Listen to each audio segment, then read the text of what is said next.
Hi guys and welcome back to our channel let's conquer history. आज हम लोग इस वीडियो में सबसे पहले जो पार्ट 3 में क्राफ्ट प्रोडक्शन के 3 छोटे टॉपिक्स बच गए थे, सबसे पहले आज हम उन तीनों को डिस्कस करेंगे। अभी तक अगर आप लोगों ने पार्ट 1, पार्ट 2 और पार्ट 3 इस एक्सप्लेनेशन की नहीं देखी है, then please go back to my channel and check out those videos. So let's get started. आज का हमारा फर्स्ट टॉपिक है सील्स एंड सीलिंग्स। सील्स का use mainly long distance trade और कम्युनिकेशन के लिए किया जाता था। For example, let us imagine कि हड़प्पन ट्रेडर्स एक्सपोर्ट कर रहे थे गुड्स मेसोपोटामिया को। सो हड़प्पन ट्रेडर्स एक बैग में सारे गुड्स को भरकर उस बैग को रस्सी से बांधकर उसकी जो नॉट थी उस पर वेट क्ले लगा देते थे। इस वेट क्ले पर वो लोग सील्स को प्रेस कर देते थे, तो जो सील पर जो कार्विंग होती थी वो अब वेट क्ले पर प्रेस हो जाती थी और वेट क्ले पर आ जाती थी। लेटर ऑन जब ये वेट क्ले सूख जाता था तो ये पूरे बैग को सील कर देता था। अब ये सील हेल्प करती थी पूरी जर्नी में इन गुड्स की सिक्योरिटी के लिए, कि अगर रास्ते में इन गुड्स के साथ कोई छेड़छाड़ होती है तो इन सील्स को तोड़ना पड़ेगा, और फिर जो रिसीवर ऑफ गुड्स होगा अगर उसको सील टूटी हुई मिलती है तब वो ये समझ जाएगा कि हाँ, इन गुड्स के साथ रास्ते में किसी ने छेड़छाड़ करी है। So intact sealing help to ensure safety of goods throughout the journey. Next, seals were made up of steatite. Steatite is a type of stone. It is a soft stone. Also, seals के surface पर carvings बनाई गई थी जिनमें animal motifs, human figures और geometric pattern बनाया जाता था। Seals also contained a line of writing. Archaeologist इस राइटिंग को अभी तक डेसिफर नहीं कर पाए हैं, समझ नहीं पाए हैं, पर उनका ये मानना है कि this line of writing contained the name and title of the owner of the goods. Also seals helped in conveying the identity of the sender. Next, undeciphered script. Harappan writing जो है, हड़प्पन स्क्रिप्ट, उसमें अल्फाबेट्स नहीं है बल्कि उसमें science use करे गए हैं। हम लोगों को हड़प्पन स्क्रिप्ट में बहुत सारे साइंस मिलते हैं, about 375 to 400। Then Harappan writing was written from right to left. हम लोग लेफ्ट टू राइट लिखते हैं, पर Harappan writing right to left लिखी जाती थी। Now what is the difficulty faced by historians while reading Harappan writing? तो जो डिफिकल्टी हिस्टोरियंस फेस करते हैं वो दो हैं। फर्स्टली, हड़प्पन राइटिंग अभी तक समझी नहीं गई है। ये जो साइंस होते हैं हड़प्पन राइटिंग में वो अभी तक आर्कियोलॉजिस्ट उसका मीनिंग नहीं समझ पाए हैं। Secondly, unclear script. जो हड़प्पन राइटिंग्स हमको मिली हैं डिफरेंट सरफेसेस पर, जैसे सील्स और साइन बोर्ड्स एक्सेट्रा, ये सारी राइटिंग्स या तो टूटी हुई हैं या फिर इनके जो साइंस है वो फेंट हो गए हैं टाइम के कारण। तो अनक्लियर स्क्रिप्ट है और अनडेसिफर्ड स्क्रिप्ट है, इसीलिए हिस्टोरियंस को मुश्किल होती है हड़प्पन राइटिंग को रीड करने में। Last, weights. हड़प्पन सिविलाइजेशन का मोस्ट यूनिक फीचर था कि पूरी सिविलाइजेशन में uniform standard of weights and measure use किया जाता था। Now weights were made up of shirt. Shirt is a type of a stone. Weights were made up of shirt and they were cubical in shape with no marking. Moving on to our second topic, authority.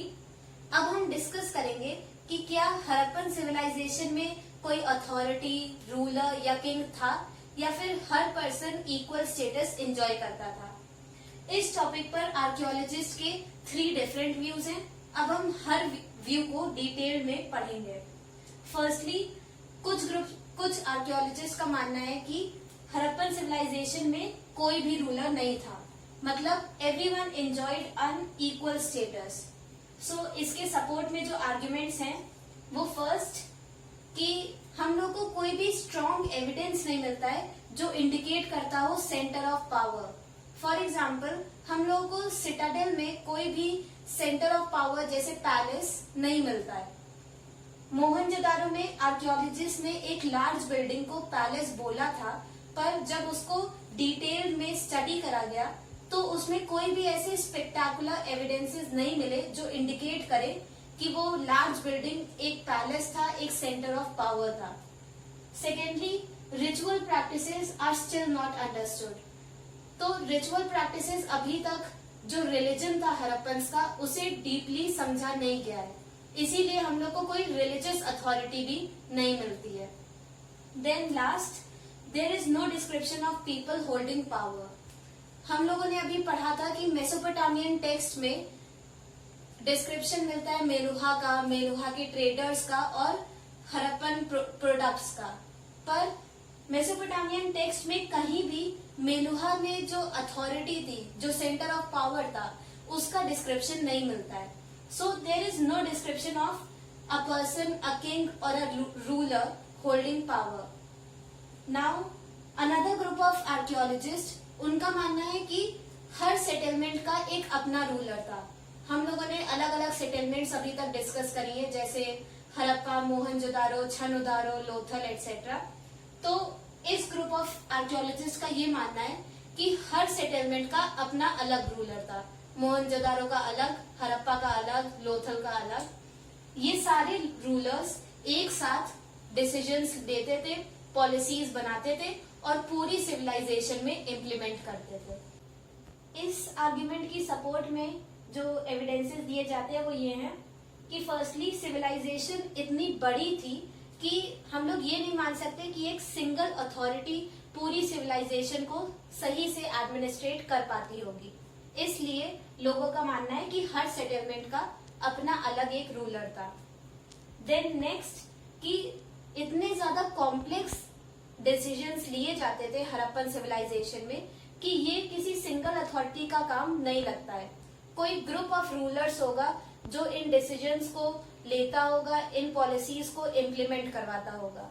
तो ये दो arguments है इस argument की support में। Last, ज्यादातर जो archaeologist है उनका मानना है कि हड़प्पन सिविलाइजेशन में एक सिंगल स्टेट था, मतलब एक सिंगल अथॉरिटी थी, कोई एक रूलर पूरी सिविलाइजेशन को एडमिनिस्ट्रेट करता था। इसके सपोर्ट में बहुत सारी आर्ग्यूमेंट्स हैं। Firstly, similarity in artefacts. जो भी हमको ऑब्जेक्ट्स मिलते हैं, हड़प्पन आर्टिफैक्ट्स मिलते हैं पूरी सिविलाइजेशन से, वो सब बने तो अलग अलग सेंटर्स में थे, पर उन सब में एक सिमिलैरिटी हम लोग को मिलती है। फॉर एग्जाम्पल, जो बीड्स बने हैं या फिर जो पॉटरी बनी है, उसका स्टाइल पूरी सिविलाइजेशन में एक जैसा है, जबकि उन सबको बनाया गया था अलग अलग सेंटर्स में, पर they have a similarity in their style. Next, standardised ratio of brick size. Harappan civilisation में, पूरी सिविलाइजेशन में हम लोग को एक standard ratio of brick size मिलता है, मतलब एक सिमिलर ब्रिक साइज हमको पूरी सिविलाइजेशन में मिलता है। यहाँ पर आप ब्रिक साइज नोट कर लीजिए। Length was 4 times height and breadth was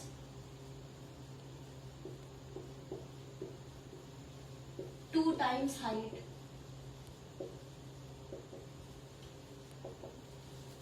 तो ये एक स्टैंडर्ड साइज हमें पूरी सिविलाइजेशन से मिलता है। तो ये दिखाता है कि एक अथॉरिटी होगी, एक सिंगल अथॉरिटी जो पूरी सिविलाइजेशन में इस स्टैंडर्ड साइज को इम्प्लीमेंट करवाती होगी। Next, settlements were established in strategically important locations.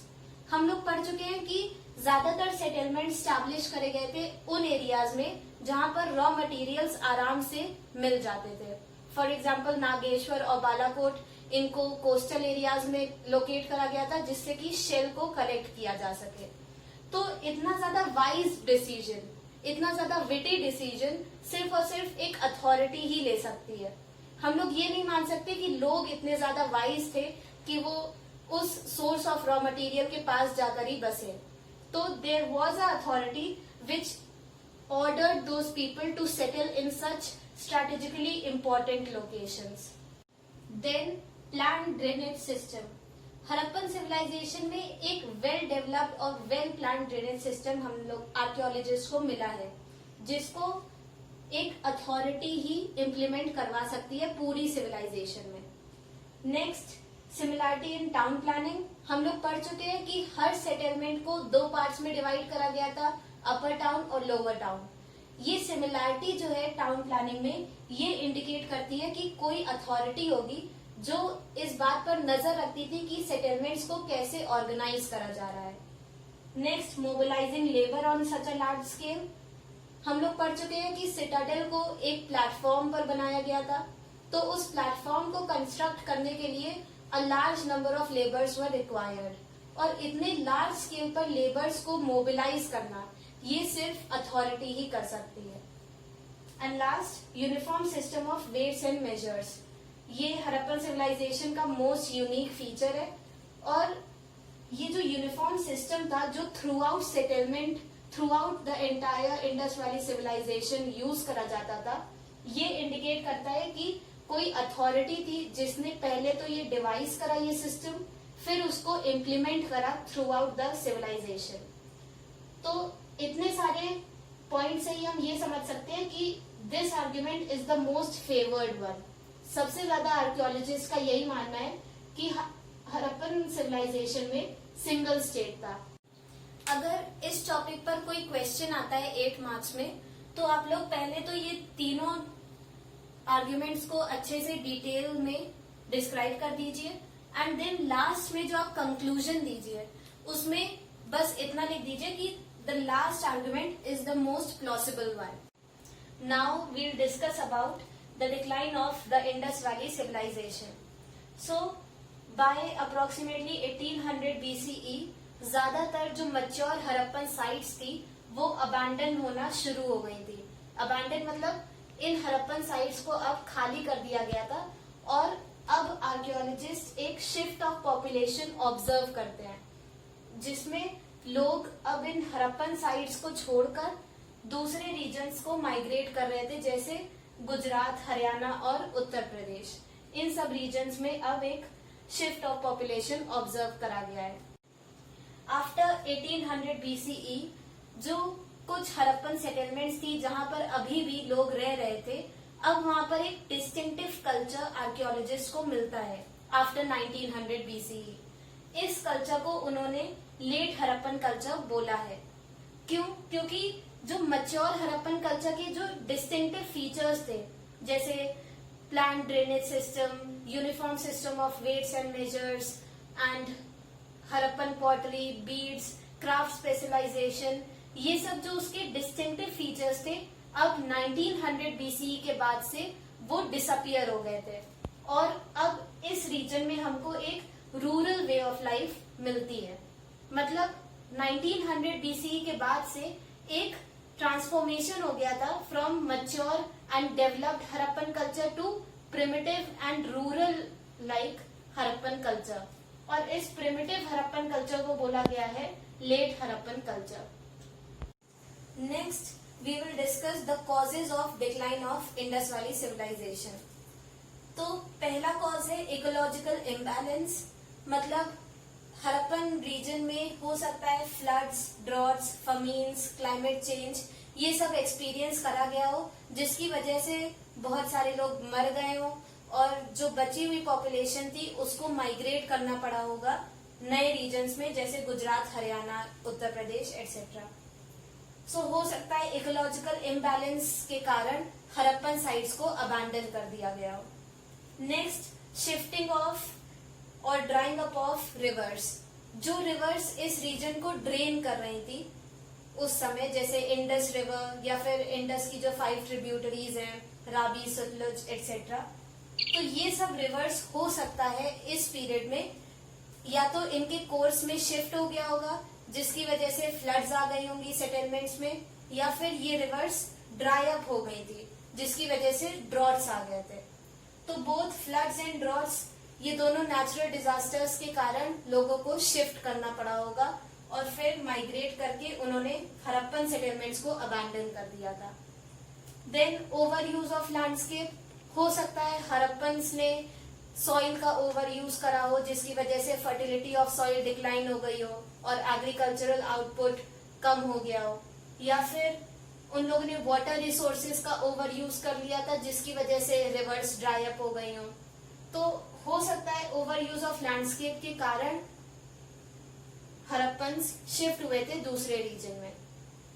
But अगर हम ये 3 कॉजेज देखें तो ये कुछ सेटलमेंट्स को अफेक्ट करेंगे।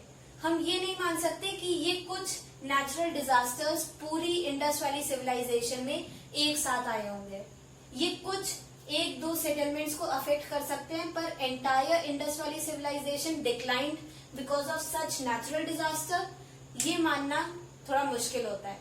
तो हम लोग कुछ ऐसे कॉजेज ढूंढते हैं जो पूरी इंडस वैली सिविलाइजेशन को अफेक्ट कर सकते हैं। फॉर एग्जाम्पल पॉलिटिकल डिटेरियोरेशन, कि जो स्टेट था, जो अथॉरिटी थी हड़प्पन सिविलाइजेशन की, जो पूरा एडमिनिस्ट्रेटिव सिस्टम संभालती थी, हो सकता है वो खत्म हो गई हो, वो डिक्लाइन कर गई हो, जिसकी वजह से जो एडमिनिस्ट्रेटिव सिस्टम था वो पूरा कोलैप्स कर गया हो और हड़प्पन सिविलाइजेशन का डिक्लाइन हो गया हो। पर अभी तक हम लोग यही श्योर नहीं है कि पॉलिटिकल अथॉरिटी थी हड़प्पन सिविलाइजेशन में या फिर नहीं। सो ये कॉज भी एक बस अजम्पशन है, इसके लिए कोई कॉन्क्रीट एविडेंस हमारे पास नहीं है।